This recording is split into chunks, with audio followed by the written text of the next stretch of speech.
Eduardo Bolsonaro envia ofício ao presidente da Câmara solicitando exercer mandato dos Estados Unidos, né? Ele está alegando perseguição política no Brasil. Queria que você falasse um pouco, né, sobre dentro desse cenário que a gente está vivendo, né, de intolerância com você, mas essa tolerância com Eduardo Bolsonaro que faz o que quer, né? Trama contra o Brasil. Também a Carla Zambelli, se você já quiser tocar no assunto, Glauber. Então, aproveitando a pergunta dela, existe essa previsão de exercer mandato de longe, remotamente? Existe isso no regimento ou em algum lugar?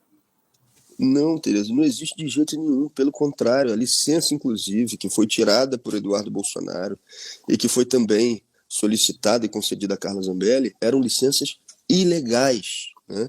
Inclusive, a gente se manifestou à mesa demonstrando a ilegalidade dessas licenças, porque no regimento estão lá as previsões taxativas, expressas, do que pode, inclusive, levar a um licenciamento, que é uma atividade cultural ou educacional, a necessidade de um tratamento de saúde ou a resolução de motivos particulares. Motivo particular é você cuidar de um parente que está doente, é resolver uma questão grave da sua vida que precisa ser solucionada num espaço de tempo determinado.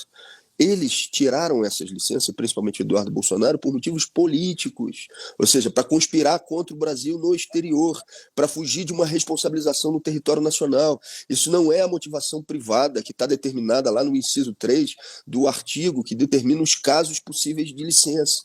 Só que eles vão avançando e eles vão ganhando a partir da mobilização do absurdo. E agora, evidentemente, está querendo exercer o mandato do exterior. Isso é um escárnio, isso é um absurdo completo. Não existe qualquer possibilidade ou qualquer previsão regimental ou constitucional para isso. Eduardo Bolsonaro não deveria nem ter tirado a licença, deveria ter sido considerado alguém que abandonou o mandato e combinado com isso. Ele tem que ser responsabilizado por tudo aquilo que está fazendo. Passou de qualquer limite que possa ser considerado minimamente razoável.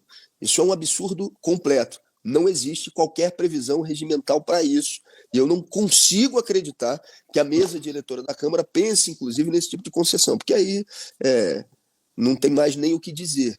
O sujeito, depois de uma licença fraudulenta, o seu gabinete continua recebendo somas elevadas de recursos e ele também, tendo dinheiro depositado numa conta. Essa conta ele não está podendo acessar por conta de outros problemas na justiça que ele tem no processo que tramita no STF, mas está sendo depositado o salário do cara lá. Que conversa é essa? Isso é um absurdo completo. Já é deboche, né? Deboche.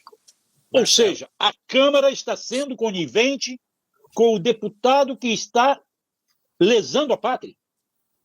Você diria isso? Diretora, se vocês, deputados, são coniventes com isso? Não, eu não sou conivente, mas aquele que tem a responsabilidade... A mesa é, né?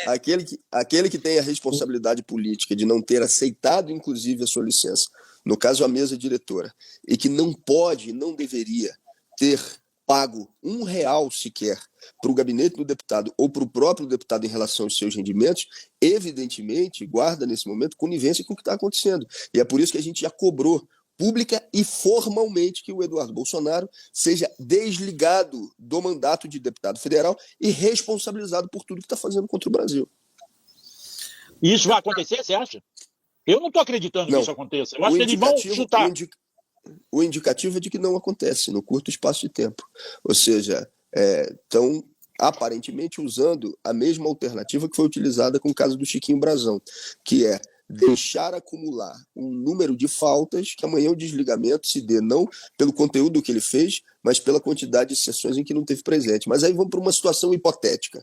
Vamos dizer que o senhor Eduardo Bolsonaro queira criar um fato político e, ao final, quando já estão se completando o número de faltas para que ele seja desligado, ele volta para o Brasil e diz: estou aqui no exercício do mandato de volta como deputado federal. É possível que ele não faça isso pela covardia de ser responsabilizado em relação às investigações que existem contra ele na Procuradoria-Geral da República. Então ele pode não querer voltar por isso. Mas ele poderia, hipoteticamente, gerar esse fato político. E olha o estrago, então, que estaria feito. O sujeito fica durante todo esse tempo exercendo o mandato de deputado federal, conspirando contra o Brasil, atacando a economia brasileira, contribuindo com o ataque imperialista e ainda volta de maneira, entre aspas, triunfante para assumir o mandato quando o prazo dele estivesse se esgotando. Isso é um absurdo completo.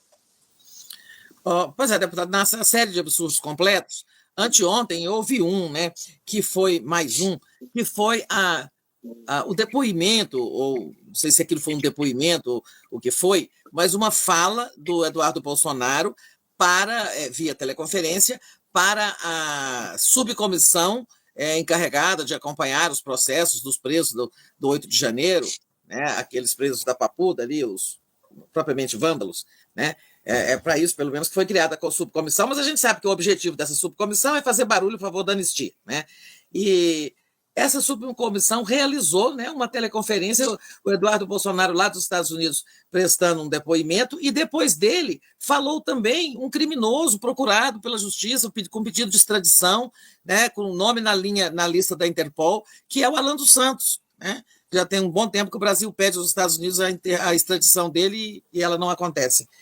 Eu acredito que isso configure também uma quebra de decoro ou qualquer outra transgressão que seja por parte, no mínimo, do presidente dessa comissão ou dos seus integrantes que aprovaram esse evento, a meu ver, ilegal, sabe, inaceitável. O que você pode fazer, Tereza? Isso? Sabe, eu acho que eu não vi protestos mais eloquentes lá da oposição, do campo progressista na Câmara contra isso. Se eu não me engano, Tereza, teve um segundo foragido que também falou nessa subcomissão. Eu não sabia disso, fiquei sabendo porque a nossa líder, a deputada Thalíria Petroni, postou no grupo da bancada o que estava acontecendo e já anunciou e pediu ali autorização para a colocação da assinatura do conjunto da bancada numa representação, tanto contra os sujeitos que participaram da subcomissão, como do deputado que articulou essa aparição e que estava coordenando essa reunião. Se eu não estou enganado, é um tal de Coronel Meira, né, que fez a articulação e essa aparição dos foragidos. Então, pode ter sido Hélio também, hein? Pode ter sido Hélio, pelo que eu ouvi ontem. A iniciativa foi do Hélio. Mas se eu não estou enganado, pela mensagem que Thalíria botou no grupo da bancada, quem estava conduzindo a sessão era esse deputado Coronel Meira. Né? O Hélio não consegue conduzir nem a próprio nariz dele, cara.